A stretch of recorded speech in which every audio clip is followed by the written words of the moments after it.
Radio چار مینار کے managing director جناب حسن رحمۃ اللہ صاحب کی طرف سے یہ اعلان کیا جاتا ہے کہ ریڈیو چار مینار پر آج رات 8 بجے سے 11 بجے تک پروفیسر ایم تقی خان صاحب قبلہ کی مجالس نشر کی جائیں گی. یہ پروگرام 107.8 پر رات 8 بجے سنا جا سکتا ہے. جو شاہ کے لشکر میں خط پانی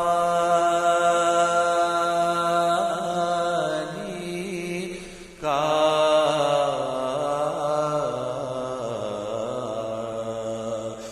ہوا، جو شاہ کے لشکر میں خط پانی کا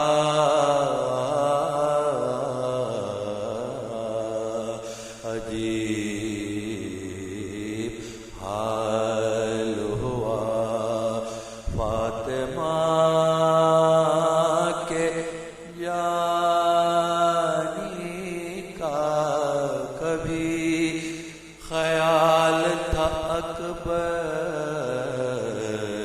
کی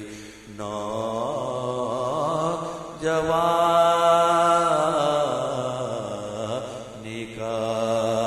کبھی ملال تھا اصغر کی بے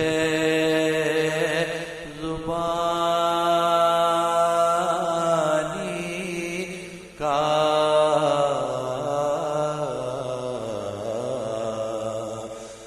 کبھی بہن کے لیے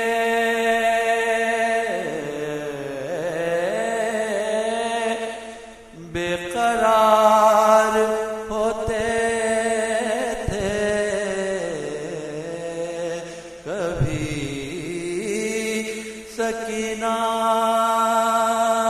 کا منہ دیکھ دیکھ روتے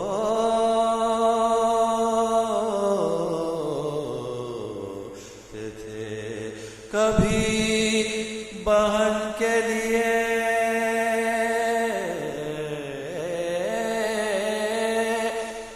بے قرار ہوتے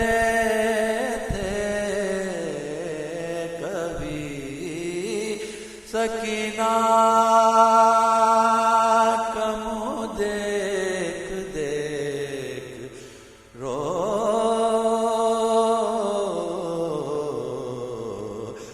تھے. ہوا جو شاہ کے اس قوم کے رونے کو یہی بات بڑی ہے. اس قوم کے رونے کو یہی بات بڑی ہے. زہرا بھرے دربار میں حق مانگ رہی ہے. اس قوم کے رونے کو یہی بات بڑی ہے. اٹھ اٹھ کے یہ جو خاک اڑا کرتی ہے بمیں،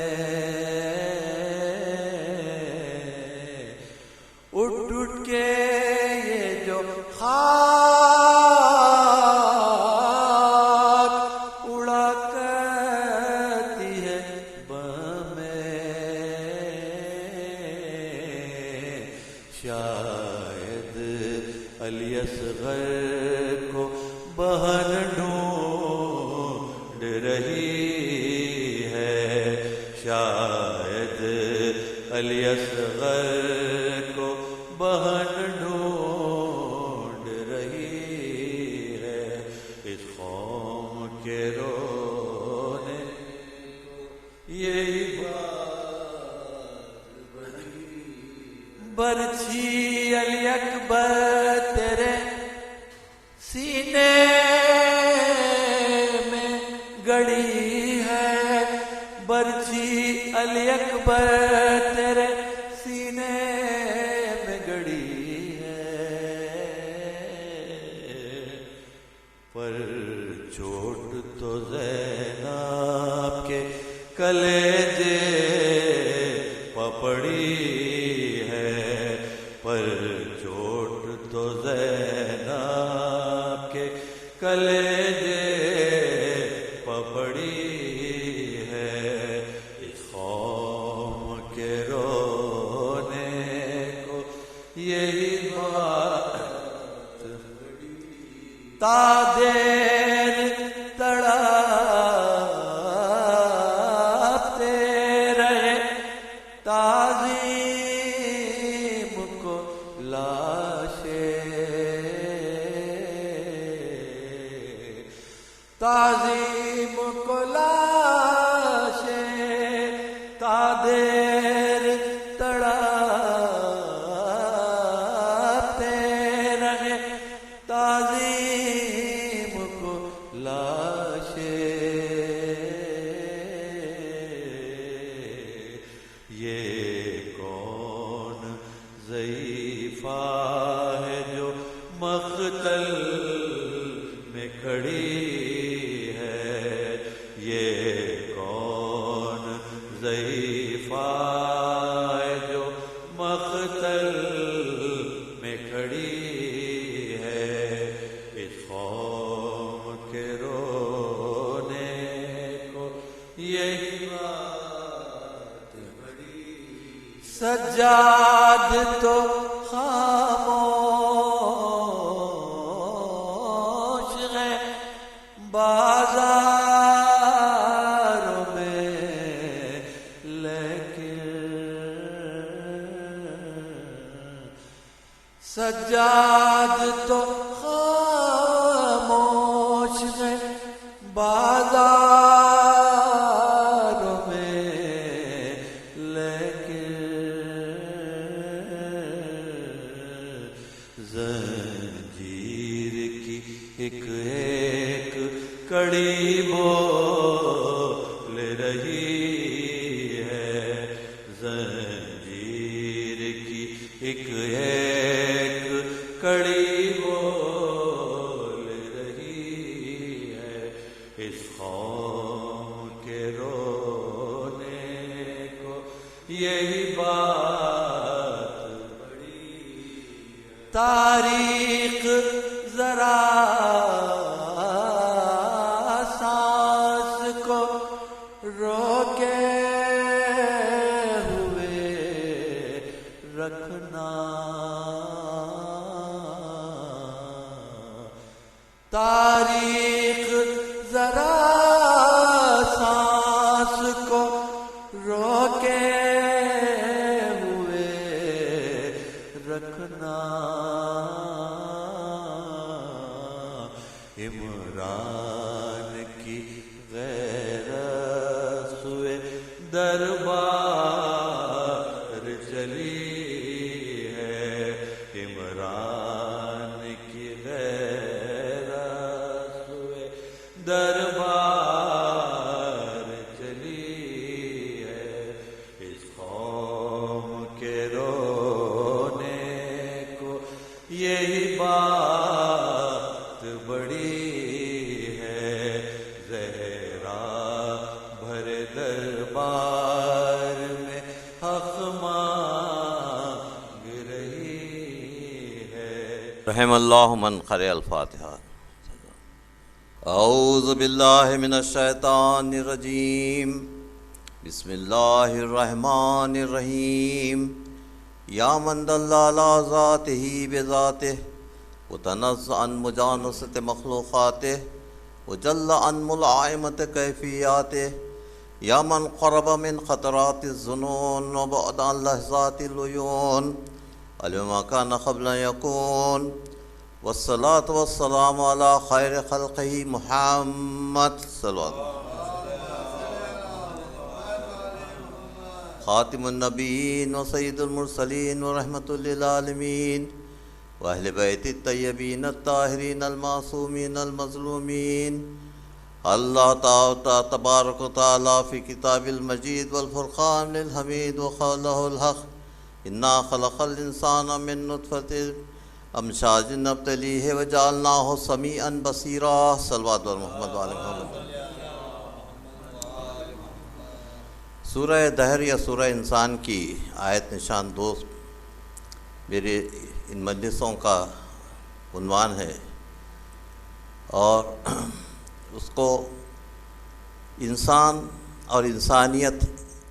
میں اسلام میں انسان اور انسانیت کا مفہوم، جو انسان اور انسانیت کا مقام اسلام میں، یہ ایسا مضمون ہے جس کی آج کل بڑی اہمیت ہے، کیونکہ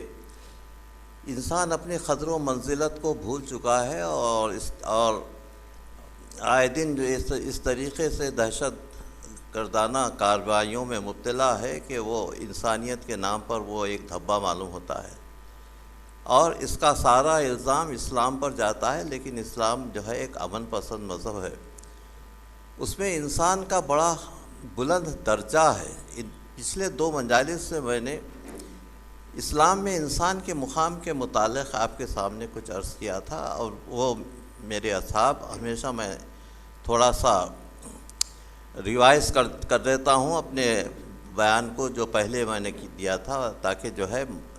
سلسلہ مربوط رہے اور آگے بڑھنے کے لیے جو ہے وہ لوگ سمجھ سکیں کہ یہ کنٹینویشن ہے، جو پہلے بیان کر چکی ہوئی چیزیں ہیں. اس میں کل کی مجلس سے میں نے بیان کیا تھا مختصراً، اس کا میں اعادہ کرنا چاہتا ہوں کہ نفس کی 3 صورتیں ہیں. ایک ہے نفس امارہ، دوسرا ہے نفس لوامہ، اور تیسرا ہے نفس مطمئنہ. نفس امارہ انسان کو برائیوں کی طرف لے جاتا ہے، اور نفس لوامہ کے معنی ٹوکنے والا نفس، یہ انسان کو برائیوں سے روکتا ہے، اور یہ اللہ کا دیا ہوا نفس ہے، جس میں اللہ فرماتا ہے کہ قرآن میں سورہ شمس میں اس کی توجیہ کی گئی ہے کہ وہ نفس وما سواہا فالہمہا فجورہا وتقواہا قد افلح من زکاہا قد افلح من زکاہا وقد خاب من دساہا. ایک یعنی میں نے انسان کے شعور کو سنوارا ہے، اور وہ جس نے اس کو اسی حالت میں رکھا، سنواری ہوئی حالت میں رکھا، وہ کامیاب ہو جاتا ہے، اور جس نے اس نفس کو خراب کر دیا وہ بالکل ڈوب گیا. تو یہ نفس جو ہے اللہ کا دیا ہوا ہے. اور تیسری نفس کی کیفیت، تیسری نفس کی حالت جو ہے وہ یہ ہے کہ جس کو انسان کا ہائیسٹ شعور کا ہائیسٹ درجہ، جس کو نفس مطمئنہ کہتے ہیں. اور یہ نفس مطمئنہ کے متعلق قرآن میں ارشاد فرماتا ہے، اللہ ارشاد فرماتا ہے کہ یا ایھۃ النفس المطمئنہ ترجعی الی ربک راضیۃ مرضیہ فادخلی عبادی وادخلی جنتی. اور یہ آیت جو سورہ فجر کی ہے، یہ صرف حسین ابن علی علیہ السلام کے لیے ہے کہ وہ اتنے نفس کی اتنی بلندی پر پہنچ گئے تھے کہ اللہ کہتا ہے کہ اے میرے بندے تو واپس آ جا، اور میں تجھ سے راضی اور تو مجھ سے راضی. یہ نفس کا بہت ہی اعلیٰ ترین مقام ہے. آج کی مجلس سے میں بیان کرنا چاہتا ہوں کہ توحید کے 3 مقامات ہیں. ایک تو یہ ہے کہ توحید کو پہلے سمجھنا چاہیے کہ چونکہ ہر چیز اللہ سے متعلق ہے، تو اس لیے تھوڑی سی تمہید جو ہے یہ جو آگے میں کہنے والا ہوں اس کے لیے یہ کارآمد ہوگی. ایک تو توحید الذات کے معنی یہ ہے کہ اللہ کا وہ مقام جہاں پر صرف اللہ کے سوا کوئی نہیں ہے، اور اللہ کا نام جو ہے کوئی اور نہیں رکھ سکتا، اللہ اپنی ذات میں یکتا ہے، یہ توحید الذات ہے۔ دوسرا ہے توحید الصفات، جو اللہ کے صفات ہیں، جیسا رحمان ہے، رحیم ہے، یہ سارے کے سارے صفات توحید الصفات پہ آ جاتے ہیں۔ توحید الافعال جو ہے وہ ہے جن کا تعلق مخلوقات سے ہے، جیسا رحمانیت اور رحیمیت، اور دوسرے جو اللہ کے 99 اسماء پاک حسنہ ہیں، یہ سارے کے سارے صفات الافعال میں آ جاتے ہیں۔ اب انسان کا جہاں تک تعلق ہے، اب یہ دونوں، یہ صفات الذات اور صفات الافعال کے متعلق ایک آیت قرآن کی یہ ہے کہ وَلَهُ الْأَمْرُ وَالْخَلْقُ تبارک اللہ احسن الخالقین، اللہ کے لیے امر ہے، حالت امر ہے، اور حالت خلق ہے۔ امر کا مطلب یہ ہے کہ وہ اللہ کا وہ مقام جہاں مطلقیت ہے اور وہاں اللہ کے سوا کوئی نہیں ہے، اور وہاں صرف اللہ اپنے حکم اور بالراست جو ہے ساری کائنات کے لیے وہ حکم نافذ فرماتا ہے، جیسا قرآن میں ہے کہ انما امرہ اذا اراد شیئا ان یقول لہ کن فیکون۔ تو یہ حالت امر ہے، یہ حالت مطلقیت کی حالت ہے۔ عالم خلق کا تعلق انسانوں سے ہے، اور عالم خلق میں مخلوقات سے اللہ کا ربط رہتا ہے، لیکن خالق اور مخلوق میں فرق یہ ہے کہ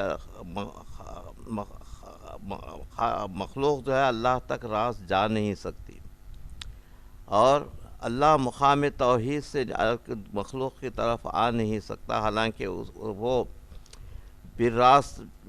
طور پر جو ہے ہر چیز سے واقف ہے، لیکن یہ جس طریقے سے کانٹیکٹ ہونا چاہیے ویسا نہیں ہوتا۔